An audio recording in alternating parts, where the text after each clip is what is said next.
నమస్తే, నేను Keshav. Welcome to Suman TV. ఆంధ్రప్రదేశ్లో ఎన్నికల తేదీలు సమీపిస్తున్న కొద్దీ ప్రచార హోరు కూడా పెరిగిపోతుంది. ఒకే రోజు రాయలసీమలో అధికార విపక్ష నేతలు అలజడి వాతావరణం సృష్టించారు. ఒకవైపు పులివెందుల్లో జగన్మోహన్ రెడ్డి బహిరంగ సభ నిర్వహించి నామినేషన్లు దాఖలు చేశారు. మరొక వైపు పవన్ కళ్యాణ్, చంద్రబాబు నాయుడు, కిరణ్ కుమార్ రెడ్డి కలిసికట్టుగా రాజంపేటలో సభాపర్వం, ప్రచార పర్వం నిర్వహించారు. దీని తోడు ఆంధ్రప్రదేశ్లో దశల వారీగా జరుగుతున్నటువంటి అధికార పార్టీ యాత్రలు, వాటికి కౌంటర్గా కూటమి చేస్తున్నటువంటి సభలు ఎంతవరకు వచ్చాయి? ముఖ్యంగా జనసేన పార్టీ ఆధ్వర్యంలో జరుగుతున్నటువంటి నియోజకవర్గాల్లో ప్రచార తాకిడి ఏ విధంగా ఉంది, అక్కడ పబ్లిక్ రియాక్షన్ ఎలా ఉంది? ఈ విషయాలను తెలుసుకునేటువంటి ప్రయత్నం మనం చేద్దాం. జనసేన పార్టీ అధికార ప్రతినిధి రాయపాటి అరుణ్ గారు ఉన్నారు. అరుణ్ గారు నమస్కారం. నమస్తే అండి. అరుణ్ గారు, ఎలా ఉంది ప్రచార సరళి? ఎందుకంటే నామినేషన్స్ కంప్లీట్ అయిపోయినాయి, స్క్రూటినీ పార్ట్ కంప్లీట్ అయిపోయింది. ఒక 2 రోజుల్లో ఉపసంహరణ కూడా క్లియర్ అయిపోతే ప్రత్యర్థులు, అభ్యర్థులు ఎవరెవరు అనేది క్లారిటీ వస్తుంది. సో జనసేనకు సంబంధించినటువంటి 21 నియోజకవర్గాల పరిస్థితి ఏంటి? నామినేషన్స్ ప్రక్రియ కనుక మీరు కూటమి నుంచి వేసిన అభ్యర్థులు, అలాగే అధికార పార్టీ నుంచి వేసిన అభ్యర్థుల యొక్క ప్రచార ర్యాలీలు కనుక మీరు చూసినట్లయితే నామినేషన్ కోసం జరిగింది. ఆ రెండింటి కంపారిజన్ లోనే ఎవరు రేపొద్దున వచ్చేది గవర్నమెంట్ అనేది ఈజీగా తెలిసిపోతున్న పరిస్థితి 90% ఆఫ్ క్యాండిడేట్స్ విషయంలో జరిగిందండి. కూటమి తరపు నుంచి నామినేషన్ వేయడానికి వెళ్తున్న అభ్యర్థులకి వేలాదిగా జనం తరలొచ్చారు స్వచ్ఛందంగా. అధికార పార్టీ నుంచి వేస్తున్న అభ్యర్థులకి ఈవెన్ పవన్ కళ్యాణ్ గారి మీద నుంచి పెట్టినట్టు వంగ గీత గారి పిఠాపురం ప్రెస్టీజియస్ గా తీసుకొని రాష్ట్ర నలుమూలల నుంచి నాయకులను తీసుకొచ్చి అక్కడ డంపు చేసి జగన్మోహన్ రెడ్డి గారు పిఠాపురంలో పవన్ కళ్యాణ్ గారిని ఓడించాలని చెప్పేసి చేస్తున్న ప్రయత్నాల్లో అక్కడ నామినేషన్ వేసినటువంటి వంగ గీత గారి యొక్క నామినేషన్ ర్యాలీలు చూసినప్పటికీ కూడా ఎక్కడ అసలు పొంతన లేకుండా జరిగింది. ప్రతి చోట కూడా డామినేషన్ అనేది కూటమి వైపు నుంచి క్లియర్ గా కనిపించింది. ఓటమి అనేది ఇప్పటి నుంచే మొదలైంది అనేది ప్రజలకు కూడా వైసీపీ పార్టీ ఓడిపోబోతుందని అర్థమయ్యే విధంగా ఈ ర్యాలీలు అనేవి కొనసాగాయి. ఇవాళ స్క్రూటినీలో కూడా మా వాళ్ళందరూ అభ్యర్థులందరికీ కూడా ఈసీ పాస్ చేసే అభ్యర్థులను ఖరారు చేయడం జరిగింది. రేపటి నుంచి ఇంకా ఇది ఫైనల్ దశ అనే చెప్పుకోవాలి. ఇప్పటి వరకు ఒక విషయం ఒక విధంగా జరిగితే ప్రచారం అనేది రేపటి నుంచి ఇంకా తీవ్ర స్థాయిలో ఊపందుకోబోతుంది అన్నమాట మాత్రం వాస్తవం. ఏ పార్టీ నుంచి అనేది ఆల్మోస్ట్ 10 days 15 days వచ్చేసింది, ఇంకేమీ లేదు.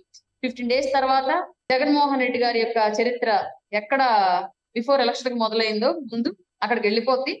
కూటమి యథావిధిగా అధికారంలోకి వచ్చింది. డెఫినెట్ గా ఈ 13 రోజుల 15 రోజులు జనాల భవిష్యత్తు అనేది ఈ 15 రోజుల్లో తేలబోతుంది. కానీ నామినేషన్స్ విషయంలో చాలా వరకు మీరు చెప్పినటువంటి అంశాలతో పాటు గాజు గ్లాసు గుర్తు మీద వివాదం, అలానే సిమిలర్ పేర్లతో పవన్ కళ్యాణ్ పేరుతో అభ్యర్థులు బరిలో దిగుతున్నారు.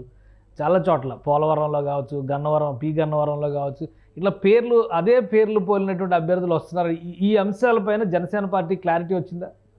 చూసామండి. మేము కూడా సోషల్ మీడియా ద్వారా కొన్ని బ్యాలెట్ నమూనా పేపర్లు, దానిలో అందరూ కళ్యాణ్ గారి పేరుకి సిమిలర్ గా ఉండే పేర్లు, గాజు గ్లాస్ గుర్తుకి దగ్గరగా ఉండేటువంటి బకెట్, లంచ్ బాక్స్ అంటే క్యారేజ్, ఇట్లాంటి గుర్తులతోటి బయటికి రావడం మేము చూసాము. అలాగే నిన్నటి వరకు పిఠాపురం అసెంబ్లీ నియోజకవర్గానికి నామినేషన్స్ వేసిన వ్యక్తుల సంఖ్య 26గా ఉండిందండి. 26 మంది ఇండిపెండెంట్ అవనివ్వండి, వివిధ పార్టీల నుంచి అవనివ్వండి, 26 మంది వేశారు. అందులో ఇవాళ ఎంతమంది ఎగిరిపోయాయో, ఎంతమంది స్థిరంగా ఉన్నాయి అనేది సాయంత్రానికి లిస్ట్ రాదు. పవన్ కళ్యాణ్ గారి పేర్లు కాపీ కొట్టచ్చేమో, పార్టీ గుర్తులు కాపీ కొట్టచ్చేమో, కానీ పవన్ కళ్యాణ్ గారి భావజాలాన్ని, పవన్ కళ్యాణ్ గారి విజయాన్ని కాపీ కొట్టడం సాధ్యమయ్యే పని కాదు వైసీపీ పార్టీకి, జగన్మోహన్ రెడ్డికి. ఇట్లాంటి గుంటనక్క తెలివితేటలు ఏమన్నా ఉంటే మడిసి జాగ్రత్తగా జేబులో పెట్టుకుంటే రేపు సెంట్రల్ జైల్లో పనికొస్తాయి. అప్పుడు దాకా ప్రజల్లో ప్రయోగించిన పనికిరావు. 2019లో నమ్మారు ఈ గుంటనక్క తెలివితేటలు అన్నింటినీ. ఇది 24, ఇప్పుడు నమ్మడానికి ఎవరు సిద్ధంగా లేరు. ఆ విషయం జగన్మోహన్ రెడ్డి తెలుసుకుంటే మంచిది.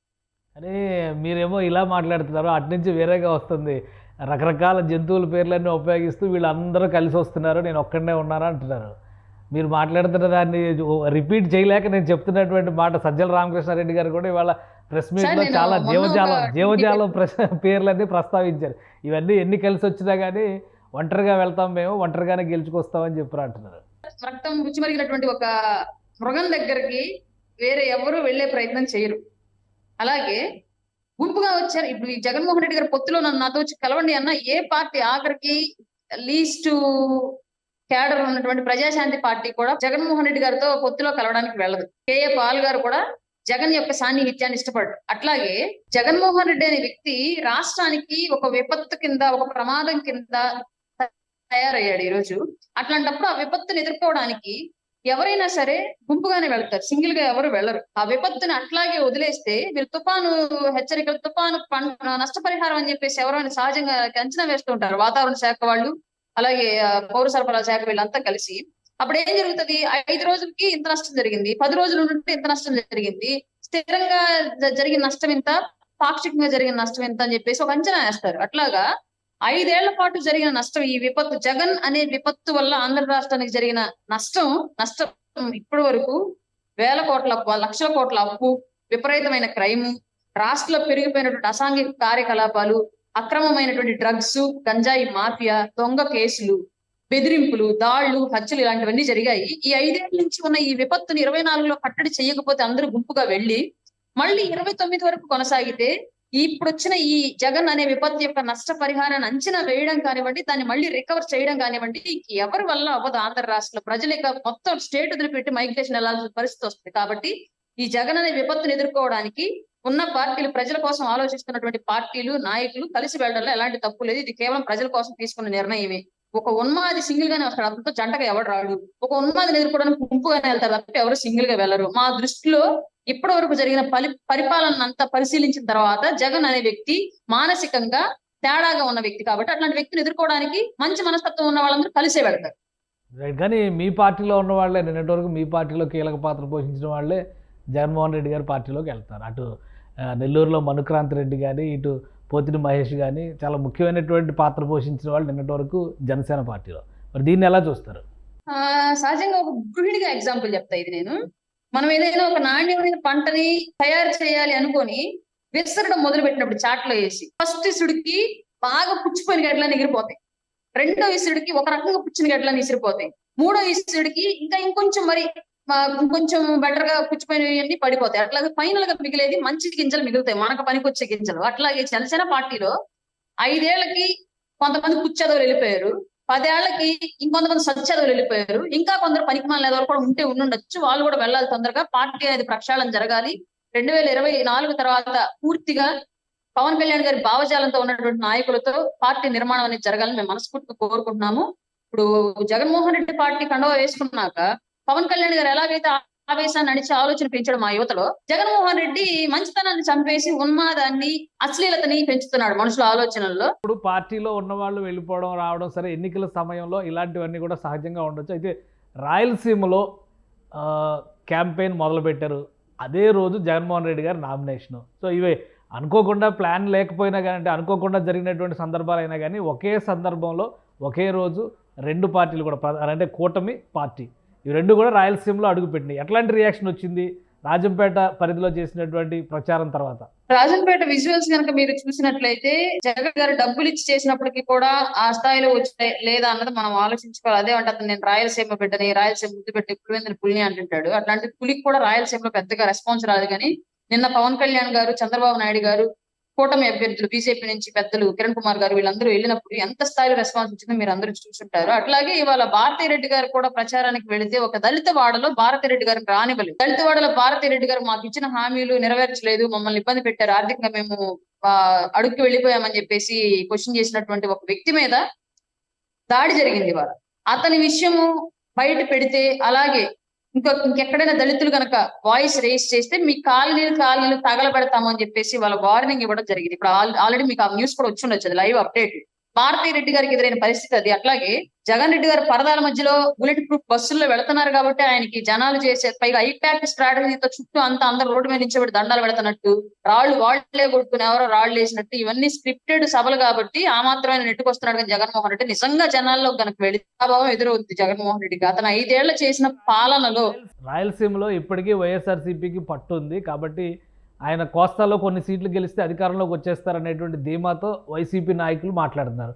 అలాంటి వాతావరణం ఏం కనిపించట్లేదా? రాయలసీమలో పట్టు ఉంది అన్నమాట గతం సార్, ప్రస్తుతం కాదు. అందుకు ఒక కారణం అదే రాజశేఖర్ రెడ్డి, జగన్మోహన్ రెడ్డి యొక్క చేతకాని పరిపాలన ఒక కారణం.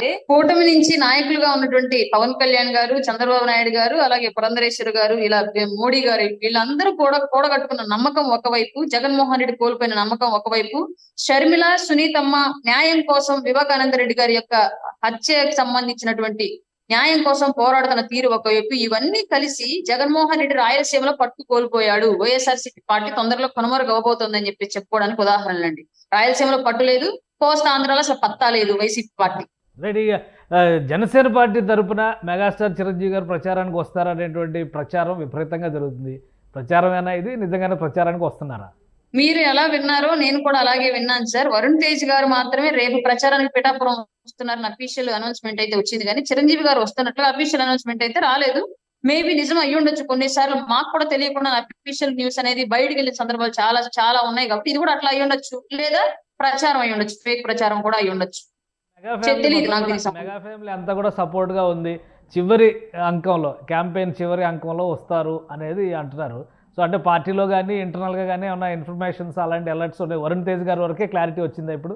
మెగా ఫ్యామిలీ సపోర్ట్ ఉంది అని ఎప్పుడో అర్థమైపోయింది. గతంలో ఒకసారి చిరంజీవి గారు, నా తమ్ముడు లాంటి వ్యక్తి ముఖ్యమంత్రి అయితే రాష్ట్రానికి మంచి జరుగుతుందని చెప్పేసి నేను బలంగా నమ్ముతున్నాను ఒక స్టేట్మెంట్ ఇచ్చారు. అప్పటి నుంచే మాకు క్లారిటీ ఉంది, చిరంజీవి గారి సపోర్ట్ మా పార్టీకి ఉంది అని చెప్పేసి.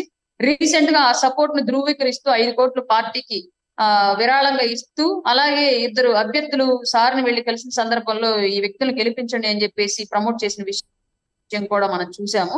కాబట్టి 100% మెగా ఫ్యామిలీ, అలాగే పెద్ద ఆయన చిరంజీవి గారి నుంచి కూడా 100% జనసేన పార్టీకి, కూటమి అభ్యర్థులకి సపోర్ట్ ఉందండి. రైట్.